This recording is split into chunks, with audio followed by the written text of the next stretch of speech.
Okay, it's Wednesday, and hopefully this video will stay current and relevant. I'm pre-recording because of scheduling stuff, so fingers crossed here. Talking today about Obama saying on Monday that sexism could be hurting Clinton's White House bid. And this didn't probably get the explosion it otherwise would have because people were consumed with the stabbing in, was it Minnesota? Yeah, the mall, and then the bombings in New Jersey and New York. And so, you know, the people that would normally howl at such assertions were on their sort of anti-Muslim tirades instead of their anti-woman tirades. And so it didn't become the internet's thing that it otherwise would have been. But this is one of these things that's interesting, and I'll save why it uniquely interests me until we unpack this a little bit, because Obama broke the seal on this whole topic. It was somebody high profile that was willing to say his exact words were, "There's a reason why we haven't had a woman president, that we as a society still grapple with what it means to see powerful women, and it still troubles us in a lot of ways unfairly, and that expresses itself in all sorts of ways." And I read that and I went, really? Because something that Obama did back in 2008 is still burned into my brain. And in order to understand why this is relevant, we need to understand the problem with powerful women, the societal perception of powerful women. And it comes down to, this is from, you'll note, the Harvard Business Review. It's not some blog. "For women leaders, likability and success hardly go hand in hand." And this came up in the public eye the first time when Sheryl Sandberg's book came out, Lean In. And she had researchers, and everybody went back and forth, and there were studies that conflicted with studies, and some studies showed that yes, there's issues. What Sandberg said, I have the exact quote here, is that success and likability are positively correlated for men and negatively correlated for women. What that means, the higher on the corporate ladder a woman climbs, the less likable she is perceived to be. In the case of a man, the opposite holds true. And there's reasons for this. And it's interesting because the study that is sort of the exception to the ones that I'll say, yes, there's an inverse relationship between power and likability in women. The one that said, no, there's no correlation, actually measured likability in terms of leadership qualities. You'll see it down in this article. Look it up. I'm not gonna take the time to do it. But the one study measured likability basically as competence. And so what they found was that competence is consistent for men and women in leadership roles, but likability isn't. As peer review studies continually find, this article in the Harvard Business Review says, high-achieving women experience social backlash because their very success, and specifically the behaviors that create that success, violates our expectations about how women are supposed to behave. Women are expected to be nice, warm, friendly, and nurturing. Thus, if a woman acts assertively or competitively, if she pushes her team to perform, if she exhibits decisive and forceful leadership, she is deviating from the social script that dictates how she should behave. By violating beliefs about what women are like, successful women elicit pushback from others for being insufficiently feminine and too masculine. As descriptions like Ice Queen and Ballbuster can attest, we are deeply uncomfortable with powerful women. In fact, we often don't really like them. And there is a study on this link. Where is it? I'm like, there has to be studies important. So there you are, official study. And you can see here, the authors tested the idea that penalties women incur for success in traditionally male areas arise from a perceived deficit in nurturing and socially sensitive communal attributes that is implied by their success. The authors therefore expected that providing information of communality would prevent these penalties. Results indicated that the negativity directed at successful female managers in ratings of likability, interpersonal hostility, and boss desirability was mitigated when there was indication that they were communal. Very interesting.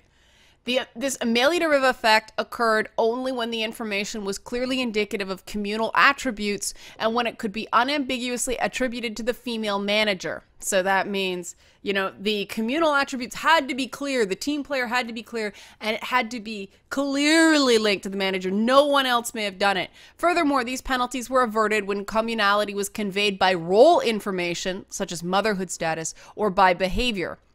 These findings support the idea that penalties for women's success in male domains result from the perceived violation of gender stereotypic prescriptions.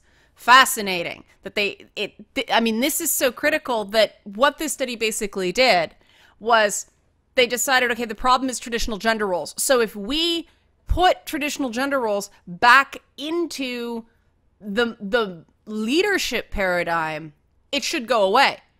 And it did. So that sort of test to treat approach, I don't know how much more conclusive you can get, but this is where we get back to Barack Obama. And this moment I've still not gotten over regarding him.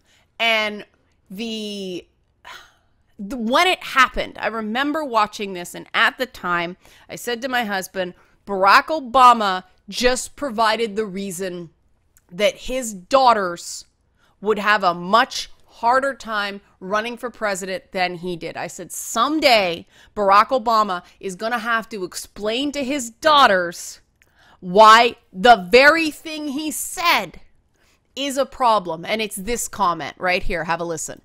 What can you say to the voters of New Hampshire on this stage tonight who see your resume and like it, but are hesitating on the likability issue, where they seem to like Barack Obama more? Well, that hurts my feelings. I'm sorry, Senator. I'm sorry. But I'll try to go on. He's very likable. I agree with that. I don't think I'm that bad. You're likable enough, Thank Hillary, you so no much. doubt. That moment right there. You're likable enough, Hillary. And it was a moment I'm like, because I saw what was going on. And he's using a sort of backhanded attack line to go, oh, isn't that cute? Yeah, yeah, yeah. And the problem with the presidency is I can't think of a way that somebody could be President Mom. I mean, she's trying real hard, isn't she? With all this stuff about parental leave and children's health care and Stronger Together. I mean, they're right going into this study saying that communality is the way to overcome this problem with leadership. Someone did their research. But at the end of the day, this whole commander-in-chief thing really looms large over this presidential debate. And the thing a lot of people really don't like about Hillary Clinton is, well, the two major things I keep hearing is, one, she's a war hawk, which absolutely defies gender. And I read this great article in Slate that talked about the fact that some people like Joe Biden, even though his opinions on a lot of, military interventions are practically indistinguishable from Clinton's, but people just like him better. He's got a folksy charm to him, right? So people have an issue with a woman being a war hawk. That is totally consistent with this study. It's not just my opinion. Based on science, it explains why they would. But also, they find her cold, which, again, gets away from that, those traditionally feminine qualities of warmth and all that the Harvard Business Review article talked about. And so she's in a real bind because the fact that there is still this thing about, going back to 2008, it was still the likability problem, and people are very quick to claim it as something to do with her, but science has indicated there's a likability deficit that she can really do nothing about just because she's defying gender roles. And I wanted to provide this information, not to, convince anyone of the rightness of my opinion. I'm bringing this up now so as the debates come up, you can watch for this, because this is going to be a major thing in the debates. Everybody knows Clinton is exceptionally competent. And people are starting to say that like a dirty word. She's competent. And it's almost like, I want to hate her, but I can't totally hate her, but I still hate her. It's very high school, the way people talk about Hillary Clinton. And the funny thing, and again, this has to do with gender in ways that are more, are less cut and dried, because the studies done with this are more with teenagers when it comes to perception of perfection. And like, if you look at the sitcom family, what's the stereotype there? It's Homer Simpson, the screw up but lovable dad, and then Marge, who, she's kind of hot. She's still got her figure, even though she's had 3 kids, but she's always, oh, Homer. Like, whoa, I don't know what that voice was. But she's always the, oh, killer of fun. It's long suffering, sort of. There isn't that sense of likable flaws. And I remember there was an episode of King of the Hill where Peggy Hill had big feet. And that's one of the few episodes of sitcoms that I've seen where the humor came from an undeniable flaw in the female character. And it actually turned out that there were some guys who had a fetish for big feet, and so she started doing foot photography. Brilliant. King of the Hill is one of the most underrated shows ever in terms of comedies. But it really, you're seeing this all over, that the equivalency of what is essentially a few mistakes. The vote for the Iraq War, which, mistake. Even she admits she regretted it. The email server, big mistake. But people have tried to weave in nefarious intent when, if you think about male politicians in similar circumstances, I mean, just case in point, Colin Powell did the exact same thing. He used private email while Secretary of State, and it was like, meh, Hillary does it, oh my God! And people can parse it in, oh no, but she's a private server. That's worse than an AOL account? Come on. And then they compare her to, who is it, David Petraeus, that he was actually deliberately forwarding stuff to somebody who did not have clearance for that information, but they claim it's comparable, or that Clinton did is worse. These are post priori excuses to try to defend the emotional gut reaction that makes it seem worse when a woman steps out of the lines of morality or even fallibility than men. We have far more experience in acknowledging and forgiving the mistakes of men, the whole boys will be boys paradigm, than we do with women. And this is something that gravely concerns me, and it makes it really difficult to decide whether something is fair. I mean, I know I've been going back and forth with myself a lot about the whole Hillary Clinton email thing. It's like, am I going the other way and being too forgiving because I know the statistics on, and I know the science on women and mistakes and all that stuff? And then I'm like, no, you know what? What I ended up doing was going and reaching out to some people I know in information technology and InfoSec, and said, how common is information spillage? How common is it that people do stupid things with, sensitive information? And every person I asked said it happens all the time.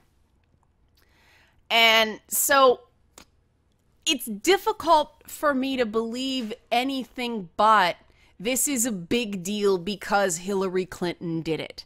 The fact that she didn't tell people that she had pneumonia for a whole 2 days, or the fact that she tried to cover up when she had, you know, something more serious than allergies. The fact that that was made into such a big thing, and she's running against this male candidate who says something stupid every 3 seconds. While I'm recording this, he's probably said something stupid again. There is a classic example of the false equivalency. Why? People like Trump. He was on TV. He's got this brand that people, you know, everybody found it amusing when he was on the Apprentice and being a bastard and doing that hand gesture they call the Cobra. And everybody thought, he's funny. He's funny. I find him funny. And it doesn't matter what he's saying. He's horrible. He's funny. He has that charm that most of the time only men are allowed to have, because it's connected to, well, I'm not perfect, but I say what I mean, and I'm not going to apologize for anything. Women can't do the whole I'm not going to apologize for anything, because it defies femininity. It defies femininity in a fundamental way. That warm, fuzzy, come over here, give you a hug. That thing that drives me crazy between women of, if someone says they're sorry, you're supposed to find some way to say, I'm sorry too. I cannot stand that crap. It's ridiculous. If somebody does something that hurts you, you're supposed to find a way to say, I'm sorry, which is, you know, in your brain over years with repetition, is convincing you that you're somehow in the wrong for ever having an issue with anything anybody does.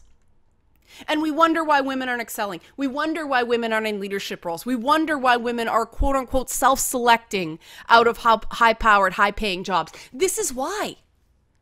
And until we address this collectively, and until we stop saying that sexism is something that horrendous, awful people do.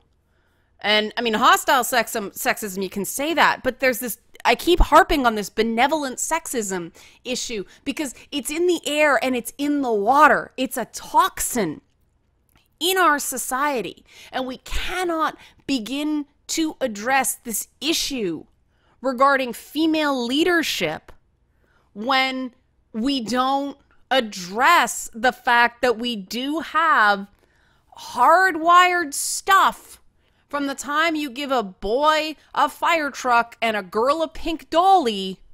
You are setting norms, and that's all right as long as they're not horrendously rigid norms, you know, as long as it's not, you'll take away the toy if the boy decides, no, he really wants to play with the pink dolly and the girl really wants to play with a fire truck. And trust me, I grew up, you know, having people think really weird things about me because I despised female toys. The only two quote-unquote girls' toys I really liked were My Little Pony and Gem and the Holograms. And we see that My Little Pony now is like, you know, the whole brony phenomenon. There's something about My Little Pony that just, you know, it transfers for some reason. And the reason I like Gem and the Holograms is they came with these pink stands that for their instruments, but I used them as space hoverboards, and because they looked kind of like sci-fi characters to me because they had that crazy hair. And my favorite one was a second or third season add-on. I think her name was Jazz. She had like this British accent, super hot. Like, even as a kid, I think I was kind of aware of that. And she had this black and silver hair and this like Kratos type makeup over her eye, and she had this saxophone, and she dressed in like black and silver. She looked like somebody from Gwar, only looked and sounded really hot. And that was like it for me when I was a kid. And so Jazz would be like choo choo choo choo, and then there was the female drummer who had pink hair, but I think she was like Hispanic or something like that. And I liked Aja because she had blue straight hair, and I thought it was the most amazing hair ever. But I digressed. It was those toys appealed to me not for the reasons they thought they were going to appeal to girls. They didn't think that girls were going to like these things because they looked like singing and dancing, music playing science fiction characters. But Jem had a huge amount of science fiction. I mean, she had that superhero double identity through this supercomputer that disguised her appearance through a hologram. Very sci-fi, right? But, you know, Barbie? Ugh, never liked Barbie. And no slight against anybody who likes Barbie. I just didn't. She-Ra? Not so much. He-Man, I was all over. But She-Ra, I did not understand why we were accepting this step down from flying horses when in He-Man they had awesome talking giant cats that you could ride. Way cooler. But this was all defying gender norms. Now, fortunately, I grew up in the 80s where we had relatively small toy gendering. It existed, but toy gendering hit its low point in 1975, thanks in part to, you know, the efforts of second wave feminism, and then started to creep up since, you know, after that. So my experiences in the 80s were not the same as growing up in the 70s, but the early 80s still weren't. It was softer, right? I mean, there were female characters and boy things and guy characters and girl things, and there were crossover things. Whereas the minute that Disney princess branding hit, wow. And we wonder why millennial women are not warming to Hillary Clinton. You can connect the dots on this thing. It's gender roles. The princess generation has trouble connecting with the second wave feminist. And of course they do. They're coming at it from completely different places. They have not lived in a world that has these ideas that toys for girls are sold by a little girl with missing teeth in like brown corduroy, you know, those overalls. That's what were all the things in 70s ads. And it was Lego, right? Now Lego for girls has to be pink. Pink Lego did not exist when I was a kid. You know, this princess thing didn't exist. There were Disney characters. That was it. And whether that was 101 Dalmatians, Pinocchio, or Snow White, they were all just Disney characters. You know, Snow White and the Seven Dwarfs is now a big princess thing, but there was 2 women in that and 8 dudes. I mean, this is the world we live in. And whether it makes a big impact or whether it makes a very small impact, you can't deny that it makes an impact. And this is not one of those things that is going to be easy or quick to change. There are no policies or structural things that we can move around and rejig and make it all better all of a sudden. This is going to be a hard one, and it comes from understanding, and it comes from people, you know, checking themselves and checking each other. When you have that gut reaction that I hate her or I hate him. I mean, my personal rule of thumb, when I start feeling that, oh, I despise that person, I have to take a time out and figure out why. Because it's usually because this person threatens me in some way. That's what I've realized the use of hate is. And I have to disarm that before I can continue. I will not associate with somebody I despise because of what that does to me.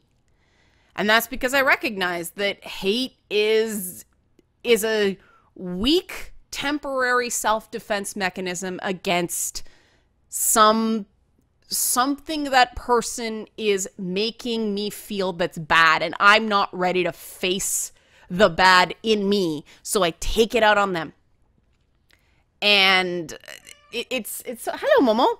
It's so funny that we are in an age where we expect politicians to be beyond reproach, because I mean the entire trope of a politician, the entire archetype of a politician is that they tell us what we want to hear, so we vote for them. And so it's so crazy that we're complaining when someone is doing things that are kind of shifty, but, you know, the data doesn't even make sense with Clinton. You go to PolitiFact and you look at the truthfulness rating. She's up there with Barack Obama. Donald Trump's way over the other end of the chart, but there's still this perception that Hillary Clinton is dishonest. And you can tell me why. You can tell me why. Science. if you've believed in polls and you've believed in studies all along, and now all of a sudden you're going, yeah, but that's that emotional reaction I said that we need to watch and we need to unpack.